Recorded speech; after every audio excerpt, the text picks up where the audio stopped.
Confía en Megaflex, el especialista en impermeabilización. Con Megaflex, la humedad no existe. Bueno, Rebecca Wang nació en Seúl, es coreana, vino a la Argentina a los 6 años, estudió aquí en la Argentina, hizo el secundario aquí en el Nacional Buenos Aires. Por lo tanto, un poco porque es la verdad y otro poco por narcisismo nacional, vamos a decir que es una argentina, que está en la frontera de un saber, de una tecnología, de un cambio extraordinario que se está dando en el mundo, que es la inteligencia artificial. Bienvenida, Rebeca, muy contento de que estés acá. Muchísimas gracias por la invitación y buenas noches a todos. Ustedes van a ver que nos va a faltar el tiempo, hoy especialmente porque es interesantísimo escuchar a Rebeca en los múltiples aspectos, los múltiples ángulos que tiene este problema. Que para empezar a definirlo te voy a preguntar lo más obvio, ¿qué es la inteligencia artificial? Bueno, la inteligencia artificial no es un campo nuevo. Nosotros hemos tenido ciencia que ha creado la fundación, el fundamento detrás de lo que es la inteligencia artificial. Básicamente cuando tenemos mucha información y esa información se procesa a través del reconocimiento de patrones de comportamiento de esa información y usamos esos patrones para crear modelos de correlación o de predicción. Ejemplo clásico sería, por ejemplo, monitorear el tiempo en una ciudad por 30 años. Y en base a esa información, nosotros podemos saber con cierta certidumbre que el año que viene, esta misma fecha, a esta hora, es muy probable que tengamos cierta temperatura. Este método adquirió una intensidad tal que empieza a hacer o empieza a plantearnos interrogantes que habitualmente leíamos en la literatura fantástica. Es verdad, porque a pesar de que la inteligencia artificial hace décadas que ha existido, la inteligencia artificial generativa es nueva. ¿Qué es eso? Eso surgió en noviembre del año pasado como fenómeno que hemos visto muchos de nosotros en nuevas aplicaciones. Como por ejemplo, muchos de ustedes habrán visto Bard, ChatGPT, que son ejemplos de las aplicaciones de la inteligencia artificial generativa. Es un tipo de inteligencia artificial en donde la máquina, la computadora, puede generar contenido, ideas, productos que no han sido producidos o creados por un ser humano. Generar ideas quiere decir que piensa. Quiere decir que puede crear combinaciones de ideas en donde puede crear una permutación, una combinación nueva que no ha sido originada por una persona. Por ejemplo, si yo proveo 6 palabras y le digo a la inteligencia artificial, créame oraciones, entonces puede combinar esas palabras en un orden que me permite crear oraciones nuevas, ¿no? Que no fueron originadas por mí, pero aún así son generadas por la máquina. En ese sentido es contenido nuevo. Ahora, piensa, tiene emociones, hay un debate filosófico ahí. ¿Qué cuál es?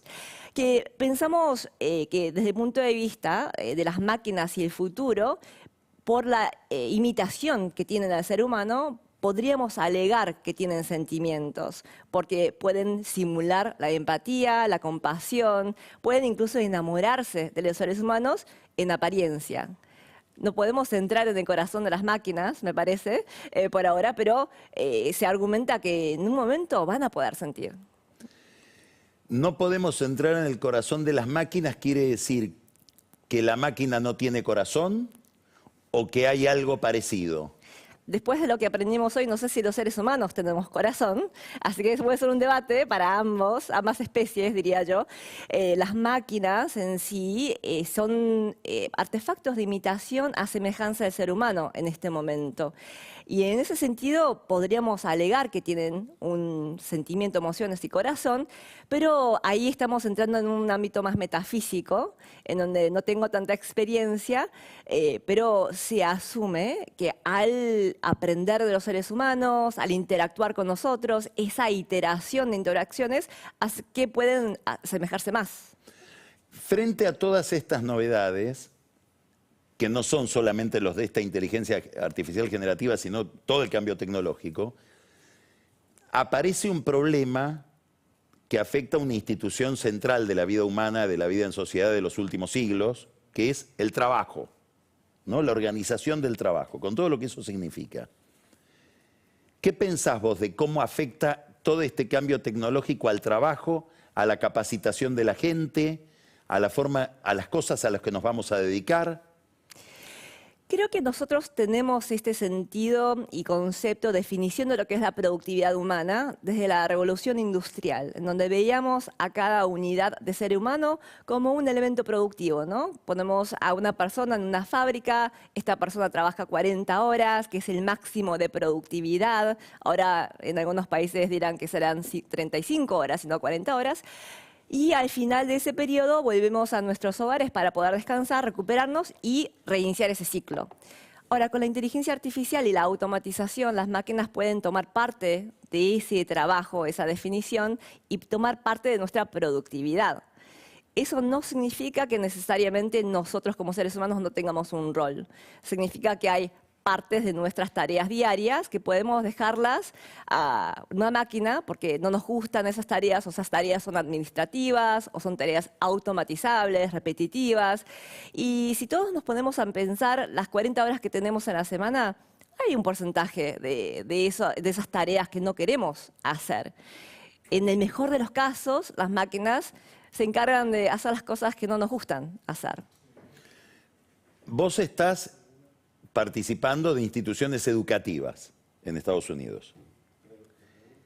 Viene un chico de 15 años, o más chico inclusive, y te dice, ¿qué me conviene estudiar para que en el futuro no me reemplace una máquina?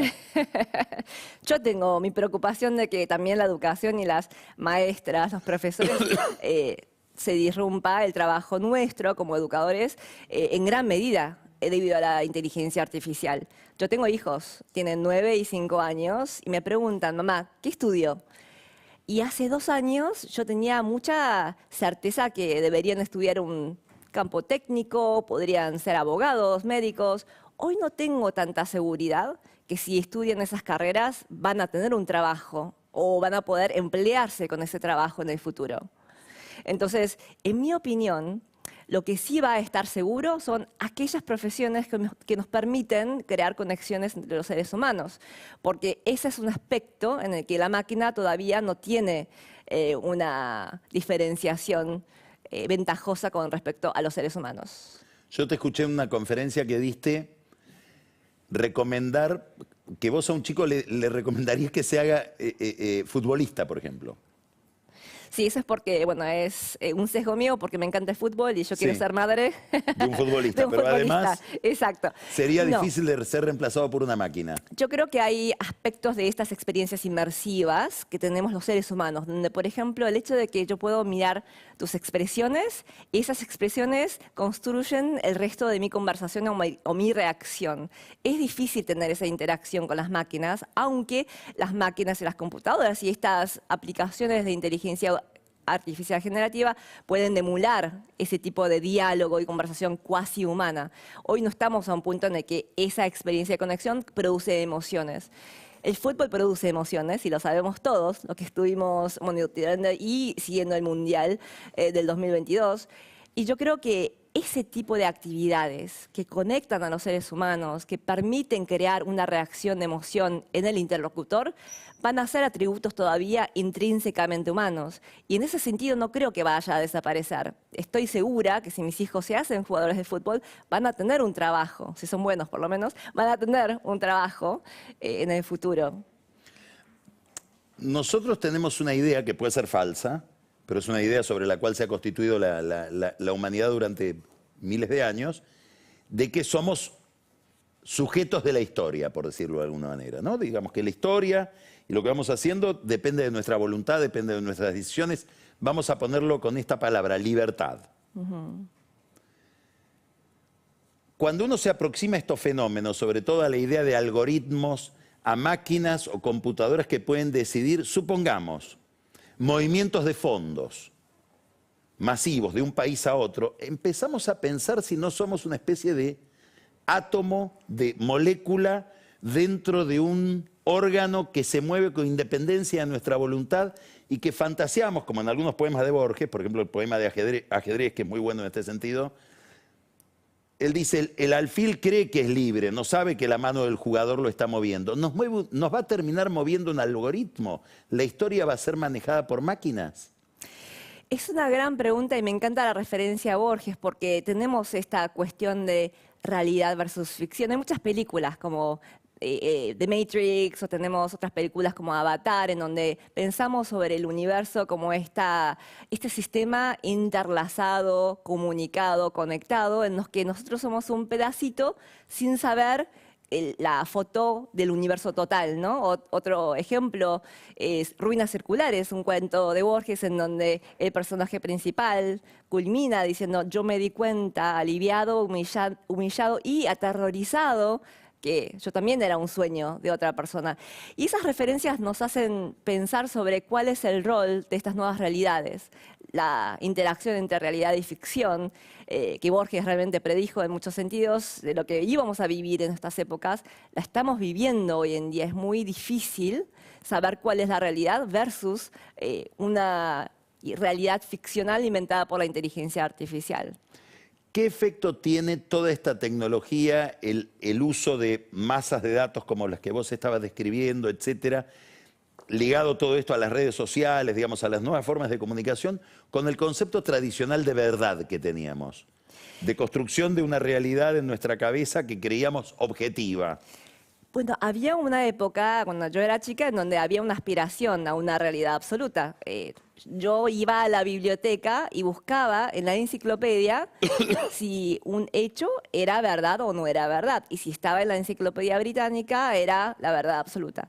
Estamos en una era en la civilización en la que tenemos relativismo absoluto, en donde hay muchas realidades paralelas, en donde, por ejemplo, mis hijos, cuando van a buscar algún dato, por ejemplo, cuál es el tiburón más rápido, hay 5 o 6 lugares en donde van a ir a buscar esa realidad.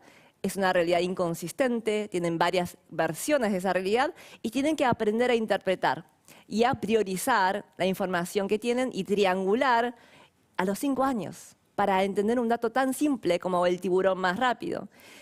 Creo que como civilización eso va a crear mucha ansiedad y me preocupa esa parte, me inquieta muchísimo cómo reaccionamos como sociedad a vivir con tantas realidades improbables y tan bien difíciles de validar, como vemos a veces en la realidad argentina. Te voy a preguntar por esto, que es una pregunta general, pero extraordinaria actualidad, como sabemos. ¿En qué cambia la inteligencia artificial el fenómeno de la guerra? De la defensa, de la guerra, de la seguridad. La inteligencia artificial es un juego de patrones. El ser humano es muy bueno reconociendo algunos patrones. Por ejemplo, estaba hablando con un jugador de fútbol, Fabrizio Colocini, y él me contaba cómo, después de mucha experiencia y años de jugar al fútbol, pueden reconocer patrones y saben dónde va a ir la jugada, ¿no? De repente saben que va a haber un agujero y lo predicen segundos antes de que suceda. Eso hace el ser humano en general con patrones de toda la vida. Ahora, la inteligencia artificial puede hacer eso con mucha más información. Por ejemplo, podemos tener en un cerebro artificial la predicción de Colocini, de Messi, de Agüero, de Di María. Entonces, imagínense toda esa capacidad, pero en un modelo predictivo, combinado, ¿no? Eso en el tema de la guerra también puede crear inteligencias en donde podemos tener más potencialmente precisión en predecir cuáles van a ser algunos ataques, por ejemplo, o qué tipo de interacción vamos a tener durante la guerra. Hay mucha más precisión también en la ubicación de los diferentes jugadores en esos conflictos. Se hace bastante compleja la situación. Por otra parte, tenemos la situación de la ciberseguridad, que hoy en día ya estamos en una situación bastante vulnerable geopolíticamente, en donde hay ataques de ciberseguridad en todos los países del mundo. Y ahora la cantidad y el volumen de información en cada uno de estos países, de información extremadamente sensible, va a aumentar exponencialmente. ¿Quién protege esa información? ¿Qué tecnología se crea para crear el antídoto al problema que generamos con el volumen de información? ¿Y cuáles son los permisos que tienen incluso las personas dentro de una organización en acceder, por ejemplo, cuál es tu emoción todos los días a diferentes horas del día? capaz que no queremos que esa información esté en manos de las personas equivocadas. Ejemplo, si yo estoy en una empresa y tengo monitoreo constante de mis expresiones y mi sentido del humor ese día, si estoy de mal humor o estoy teniendo un mal día, de repente esa información puede ir a las manos de alguien que toma decisiones sobre quién se echa, quién se mantiene en la compañía. Entonces leen mis sentimientos antes de que capaz yo incluso las proceso yo misma. Eso tiene riesgos y amenazas, ¿no?, para la privacidad de la persona. La última pregunta que te puedo hacer, me gustaría seguir escuchándote durante horas. ¿Qué efectos está teniendo todo esto sobre la política? Yo creo que, y no quiero ser alarmante, pero... No te preocupes, si tenés que ser alarmante, creo estamos todos alarmados. Ya asustaste bastante a la gente, así que voy a agregarle un poquito más de alarma. En los próximos 12 a 18 meses tenemos elecciones en las Américas, en muchos países, incluidos en Estados Unidos tenemos ahora elecciones que se aproximan, y hasta ahora no se ha visto el rol contundente de la inteligencia artificial en la democracia. Ahora, si en los próximos meses estas tecnologías se adaptan y yo tengo la voz imitada de personas que yo admiro, imagínense un Carlos Pañi que habla y ahora está haciendo una nominación a un candidato en particular. La persona promedio no va a saber si esa persona es la Carlos Real versus el deepfake, como se conoce, ¿no?, en el ámbito, que son creaciones por la inteligencia artificial. Ahora, cuando uno recibe información indistinguible, hasta el punto que una madre podría no distinguir la voz real versus artificial de su propio hijo. Ya estamos en un problema muy distinto de los tiburones más veloces. Exacto. Para identificar la verdad. Exacto. Si la persona promedio no puede entender cómo distinguir la realidad versus una realidad generada con un objetivo manipulador, ¿qué pasa con la democracia? ¿Vale un voto, una persona, o ahora tenemos que hacer un poco más? Ahora sí es la última. No te quiero preguntar dónde se está desarrollando la tecnología más avanzada en esto, sino dónde se están pensando, si vos tuvieras que ver en el mapa internacional hoy, estos problemas de última instancia. Creo que tenemos... ¿A dónde irías a estudiar estas cuestiones hoy en el mundo?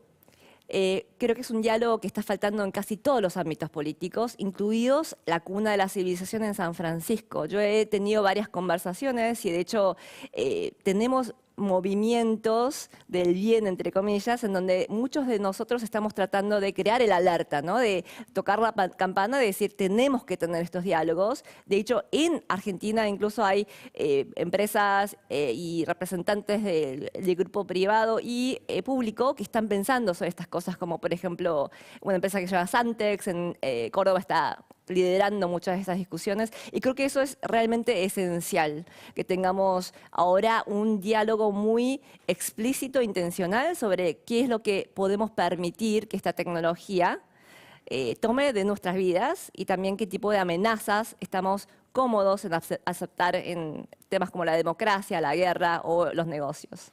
Rebeca, muchísimas gracias. Enorme aporte. Muchas gracias. Muy contento de que hayas estado aquí. Gracias.